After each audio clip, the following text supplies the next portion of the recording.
कैसे हैं आप? मैं अतुल सर और आज हम लोग पढ़ेंगे, डिस्कस करेंगे वो कैप्स का पार्ट 15। इसके पहले मैंने 14 पार्ट डिस्कस कर चुका हूं और जिन बच्चों ने मेरे इसके पहले वाले वीडियोस ना देखा वो कैप्स के, वो मेरे चैनल इंग्लिश स्कॉलर में जाके लिंक में जाके आप सारे वीडियोस देख सकते हैं। आपकी आगे आने वाली परीक्षाओं के लिए बहुत ही यूजफुल वर्ड साबित होंगे।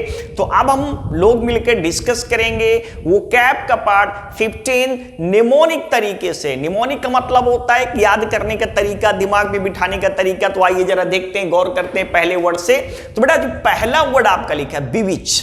बिविच का मतलब होता है अट्रैक्ट करना, आकर्षित करना। बिविच का मतलब होता है अट्रैक्ट करना, आकर्षित करना होता है, अपनी ओर खींचना। आपने विच सुना होगा। विच माने क्या होता है? विच माने, विच तो सुना ही, विच माने क्या होता है? चुड़ैल। और चुड़ैलों का काम क्या है? लोगों को अपनी ओर खींचना। कि जो विच है ये बिविच करती है और इसी से बना है बिविचिंग। कहते हैं ना बिविचिंग पर्सनालिटी है, मतलब आप अट्रैक्टिव पर्सनालिटी हैं। आप ऐसे चुड़ैल हैं जो लोगों को आप अपने ओर खींच लेते हैं। तो बिविच का मतलब अपनी ओर अट्रैक्ट कर लेना, खींच लेना होता है। विच से पकड़ लेना, बिविच। इसके बाद दूसरा वर्ड बेटा हम डिस्कस करेंगे, लिखा आपका जियोपार्डी। देखिए जियोपार्डी का मतलब आपका होता है संकट।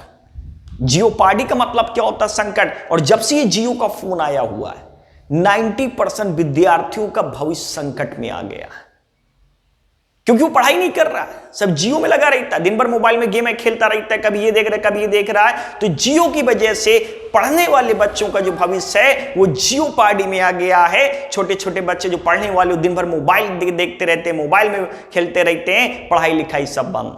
तो जियो से हम पकड़ेंगे जियो पार्टी। नेक्स्ट वर्ड हम देखेंगे, लिखा है आपका जेज्यून।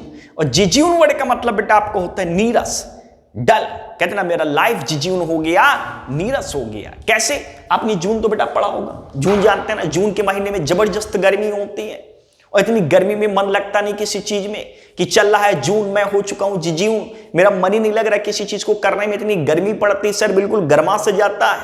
तो जून से हम पकड़ेंगे जिज्यून। तो जिज्यून का मतलब ध्यान रखेंगे नीरस। अच्छे तरीके से पढ़ते चलेंगे, जो चीज मैं बता रहा हूं दिमाग में बिठाते चलेंगे, कभी दिमाग से आपके जाएंगे नहीं। अगला देखते हैं एबुलिएंट। एबुलिएंट बेटा आपको होता है विगोरस, जिसे कहते हैं एनर्जेटिक। अगर हिंदी में लिखना हो तो लिखते चलते बच्चे। विगोरस का मतलब होता है एनर्जेटिक। और वीगो करके हमने आपको बताया था, जैसे अस्पताल जाओ डॉक्टर पहले वीगो ही लगा देता, और जैसे ही वीगो लगाने के बाद 2-3 बोतलें चढ़ी, एनर्जेटिक हो जाता है पर्सन। क्या हो जाता है? एनर्जेटिक हो जाता है। विगो से हम पकड़ेंगे विगोरस। बेटा हम इसमें गौर करेंगे, लिखा है बुल। बुल माने क्या होता है? साढ़। और साढ़ कैसा होता है? ऊर्जावान होता है। बुल माने होता है साढ़, और साढ़ कैसा होता है? एबुलिएंट होता है, ऊर्जावान होता है, विगोरस होता है, एनर्जेटिक। तो हम बुल से पकड़ेंगे एबुलिएंट। नेक्स्ट वर्ड बेटा आपका लिखे मॉकिस। मॉकिस का मतलब बेटा आपका होता है भावुक। अब अगर इस वर्ड को हम गौर से देखें तो लिखा है मां और आगे लिखा है किस। अगर मां अपने बच्चे की किस ले लेती है, मां यदि अपने बच्चे को चूम लेती, किस कर लेती, तो देखोगे बच्चा बहुत जल्दी क्या भावुक हो जाता है, इमोशनल हो जाता है कि मेरी मां ने मुझको किस कर लिया तो मैं बहुत ज्यादा मौकिस हो गया हूं। इमोशनल हो जाना, मां के प्रति समर्पित हो जाना। नेक्स्ट वर्ड हम बेटा देखेंगे, लिखा है लेमेंट। लेमेंट का मतलब होता है विलाप करना, रोना। दो वर्ड देखिए यहां पर लिखे बेटा वेल एंड मोर्न। दोनों का मतलब होता है विलाप करना होता है, रोना। हिंदी में लिखना होता है हिंदी में लिखते चलिए। मोर्न माने भी रोना, वेल माने भी आपका विलाप करना, रोना होता है। और लेमेंट, अब लेमेंट का मतलब लेम से पकड़ेंगे। लेम का मतलब होता है बेटा लंगड़ा। जैसे कहते नहीं लेमेंट हो गए, लंगड़ा हो गए, तो रोने लगे। अब कैसे हम क्या कर, लेम से पकड़ेंगे कि लेम हो गए, लंगड़ा हो गए, तो लेमेंट करने लगे, रोने लगे, विलाप करने लगे कि हम कुछ कर ही नहीं पाएंगे क्योंकि हम लेम हो गए, and that's why I am lamenting. तो लेमेंट का मतलब विलाप करना। नेक्स्ट वर्ड हम देखेंगे, लिखा है आपका इंडिग्नेशन। इंडिग्नेशन का मतलब बेटा होता है गुस्सा, कि आपके अंदर इतना इंडिग्नेशन। इस वर्ड को पकड़ेंगे कैसे, आइए जरा देखते हैं। लिखा है बेटा नेशन। नेशन माने क्या होता है? राष्ट्र होता है। और डिग माने क्या होता है? खोदना। और इन माने क्या होता है? अंदर। मतलब इन माने अंदर, डिग माने खोदना, और नेशन माने राष्ट्र। सीधी सी बात, अगर आप किसी के देश में रह रहे हैं और उसी देश के अंदर उसी देश को खोदने में लगे, खोखला करने में लगे, उसकी बुराई करें, तो वहां के जो देशभक्त लोग होंगे उनके अंदर आपके प्रति रौद्र पैदा हो जाएगा, क्रोध पैदा हो जाएगा, इंडिग्नेशन आपका पैदा हो जाएगा। नेक्स्ट वर्ड जो बेटा आपका लिखा हुआ है एरोमा। एरोमा जो बच्चे होता है खुशबू, फ्रेग्रेंस वर्ड लिखा है, ये भी होता है खुशबू, लेकिन जो एरोमा लगाते हैं बेटा ये भोजन की खुशबू होता है, और फ्रेग्रेंस लगाते हैं फूलों की खुशबू होता है। ये डिफरेंस आप ध्यान रखेंगे। एरोमा क्या होता है? भोजन की खुशबू, और जो फ्रेग्रेंस होता है वो होता है फूलों की खुशबू। एरोमा और अम्मा, जैसे छोटा बच्चा होता है ना, जब भोजन बढ़िया बना होता है, खुशबू अच्छी आ रही है तो कहते हैं ना और अम्मा। एरोमा मतलब और अम्मा मतलब भोजन की खुशबू। नेक्स्ट बेटा आपका लिखा है सीजन। देखिए सीजन एक मौसम होता है, और एक बेटा सीजन का प्रयोग यदि मेन वर्ब के रूप में आप करते हैं तो सीजन का मतलब छौंकना भी होता है। क्या होता है? छौंकना। अब देखिए इसको हमने बना दिया एडजेक्टिव। अगर इसमें आपका डीना होता तो ये बन जाता मेन वर्ब, और सीजन का प्रयोग यदि मेन वर्ब की तरह मतलब नाउन की तरह अगर यूज करोगे तो ये होता मौसम, और मेन वर्ब की तरह यूज करोगे तो इसका मतलब छौंकना, और एडजेक्टिव की तरह यूज करोगे तो इसका मतलब होता अनुभवी। कहते ना आप एक सीजन्ड प्लेयर हैं, आप एक अनुभवी प्लेयर हैं। ध्यान रखना, सीजन अगर नाउन की तरह यूज करेंगे तो इसका मतलब मौसम होता है, मेन वर्ब की तरह यूज करेंगे तो छौंकना होता है, एडजेक्टिव की तरह अगर यूज करेंगे तो इसका मतलब आपका होता है अनुभवी। वेटरन आपने सुना होगा, वेटरन का मतलब ये होता है जिसको बहुत लंबा अनुभव होता है किसी चीज में, और सीजन्ड माने भी क्या होता है? अनुभवी, कि आप एक अनुभवी नेता हैं, you are a seasoned leader. Next word बेटा आपके लिखे टेंट्रम, और टेंट्रम का मतलब भी बेटा होता है गुस्सा, और ये लगाते हैं सडन एंगर, एकदम से खिसिया जाना, आग बबूला हो जाना। जैसे श्री संत का नाम आपने सुना होगा, खिलाड़ी बॉलर था, एक गेंद में अगर चौका पड़ता था एकदम से वो टेंट्रम हो जाता था, आग बबूला हो जाता था। अब इस वर्ड को हम तोड़ेंगे कैसे, निमोनिक तरीके से, आइए वो भी देख लेते हैं। लिखा है रम, और आगे बेटा क्या लिखा है? टेंट। अब सीधी सी बात है, लोग लगा रहे थे टेंट, ये बैठे पी रहे थे रम। रम आप जानते हैं रम क्या होता है? अल्कोहल। और टेंट का मतलब वो टेंट लगाने में लगे थे, और कुछ लोग बैठे रम पी रहे थे, तो जो टेंट लगा रहे होंगे उनके अंदर गुस्सा तो आ ही जाएगा कि यार हम तो टेंट लगा रहे हो, तुम बैठे पी रहे हो। तो टेंट्रम का मतलब आपको होता है गुस्सा, that is known tantrum. Next word बेटा हम देखेंगे एक्सकल्पेट। अब देखिए ईएक्स बेटा आपका यहां पर प्रीफिक्स यूज, अगर गौर करके देखें, और जो ईएक्स बेटा रिलेटेड है, ये ध्यान रखना किससे रिलेटेड है? आउट से रिलेटेड है। ओके इसके बाद एक वर्ड हम और गौर करेंगे, यहां पर लिखा है कल्प। कल्प देखिए आपका सफिक्स मतलब रूट वर्ड है, और कल्प जो बेटा आपका रिलेटेड है CULP, ये क्राइम से रिलेटेड है। मतलब ये वर्ड नोट कर सकते हैं, इससे कई वर्ड बने। अगर कई वर्ड बने, जैसे यहां पर एक गौर वर्ड कर सकते हैं कल्प, कल्प्रिट। अब ये जो कल्प बेटा आपका रिलेटेड है, किससे रिलेटेड है? क्राइम से रिलेटेड है। तो कल्प्रिट का मतलब हो जाएगा अपराधी, कैदी, क्रिमिनल। जो क्रिमिनल होता है अपराध करने वाला, क्या आप एक कल्प्रिट हैं? और इसके बाद एक बेटा आपका लिखा है कल्पेबल। कल्प माने क्राइम, और यदि आपने क्राइम किया है, यदि आपने अपराध किया है, तो आप किसके योग्य हैं? दंड के योग्य हैं। तो कल्पेबल का मतलब आपका हो जाएगा दंडनीय, जिसे कहते हैं प्यूनिटिव। इसकी स्पेलिंग बेटा सही कर लेंगे, प्यूनिटिव आपका होता है।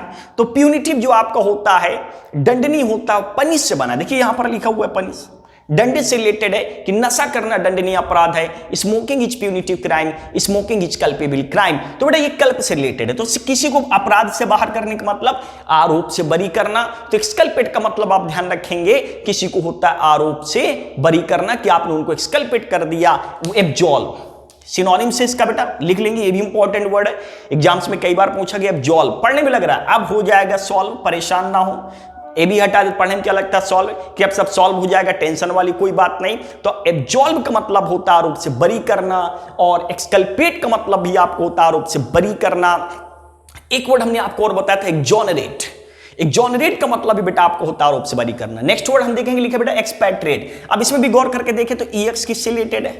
बाहर से। और पैट्री वर्ड किससे रिलेटेड? बेटा ये कंट्री से रिलेटेड है, क्योंकि इसी से वर्ड बनता है पैट्रियट, और पैट्रियट का मतलब होता है देशभक्त। तो पैट्री जो वर्ड रिलेटेड है कंट्री से, और EX होता है बाहर, तो मतलब देश से निकालना। मतलब एक्सपैट्रिएट का मतलब होता है किसी को देश से बाहर कर देना, किसी को देश से बाहर निकाल देना। उसके लिए एक वर्ड ये यूज है बैनिश, और बैनिश का मतलब ये होता है देश निकाला करना। इसको हम पकड़ लेंगे बैन से। नेक्स्ट जो बेटा आपका लिखा है एक्सपिएट। अब EX माने बेटा क्या होता है? बाहर, और आगे क्या लिखा है? पिया, बाहर खूब पिया। छक भर जब लॉकडाउन खुला, आदेश दिया गया ठेके खोलने के, तो बाहर खूब पिया, और जब घर में गए तो गिरा गिरा मारे गए, क्योंकि किसी ने देख लिया था, घर में बता दिया। तो इनको बाद में बड़ा पश्चाताप था कि अंदर कहीं लुक के पी लेते तो इतनी दिक्कत ना आती। तो एक्सपिएट का मतलब ध्यान रखेंगे, एक प्रकार से रू, रू का मतलब ये आपको होता है पश्चाताप करना, रो रो के पश्चाताप करना। पढ़ने में लग रहा है रू रू कर रहा है, मतलब रो रो के पश्चाताप कर रहा है, तो रू माने भी पश्चाताप करना। एक्सपिएट का मतलब भी पश्चाताप करना। नेक्स्ट वर्ड बेटा आपके लिखे एक्सक्वेट। अब देखिए बेटा ईएक्स माने होता बाहर, क्वेट का मतलब होता है मिट्टी निकालना, तो कहने का मतलब होता है खुदाई करना, डिग अप, डिग अप। एक्सक्वेट देखा होगा, एक्सक्वेटर आपने सुना होगा, जो खोदने वाले होते हैं, देखा होगा बड़े बड़े आते हैं एक्सक्वेटर्स। तो एक्सक्वेट ध्यान रखेंगे खुदाई करना, और डिग अप का मतलब भी बेटा आपका वही होता है खुदाई करना। अब इसके बाद बेटा लिखा है ईएक्स। देखिए अगर बेटा ईएक्स लगा है तो बाहर ही होगा, अंदर तो कुछ हो ही नहीं सकता, क्योंकि ईएक्स का मतलब ही होता बाहर। एक्सक्रीटा, ये बेटा वर्ड आपने सुना होगा, इसका मतलब होता मलमूत्र, गोबर। कहते हैं ना गोबर, सुबह सुबह देखा होगा जिनके पास जानवर हैं उनको एक्सक्रीटा बियर करना पड़ता है। और पूप वर्ड आपने सुना होगा, पूप का मतलब भी होता मलमूत्र। जैसे छोटे बच्चे होते हैं ना, कर देते पूप कर दिया, बताया भी नहीं पूप कर दिया। तो एक्सक्रीटा कहें चाहे पूप कहें, दोनों का मतलब होता है मल मूत्र। नेक्स्ट वर्ड बेटा हम देखेंगे, लिखा है आपका एक्सट्रीकेट। अब देखिए बेटा अगर गौर करके देखें तो एक्स माने आपको हमने बताया, एक्स माने क्या होता है बाहर होता है, और ट्रिक माने क्या होता है चाल। और किसी को चाल से बाहर निकालना, किसी को जाल से बाहर निकालना, मतलब किसी को मुसीबत से बाहर निकालना, किसी को समस्या से बाहर निकालना, turn one out of difficulty. ये ध्यान रखेंगे, क्या कहेंगे एक्सट्रीकेट। आपने मुझे एक्सट्रीकेट किया, मुसीबत अगर इसमें लगा दे इन, तो मतलब किसी को फंसाना, मुसीबत में डालना, समस्या में डालना। लेकिन ईएक्स है तो मुसीबत से बाहर निकालना। कल्प बेटा हमने आपको बताया कल्प किससे रिलेटेड है, क्राइम से रिलेटेड है, तो कल्पिट क्या हो जाएगा, क्राइम करने वाला अपराधी हो जाएगा, क्रिमिनल।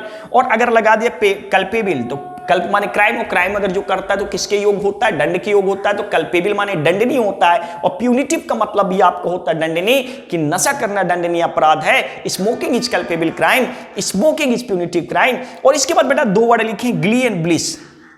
इन दोनों का मतलब बेटा प्लीजर होता है, आनंद, ग्ली एंड ब्लिस। अगर बेटा गौर करके देखिए, इससे अगर हम जी हटा दें और इससे बी हटा दें, तो जो पढ़ने में क्या लग रहा है, ली।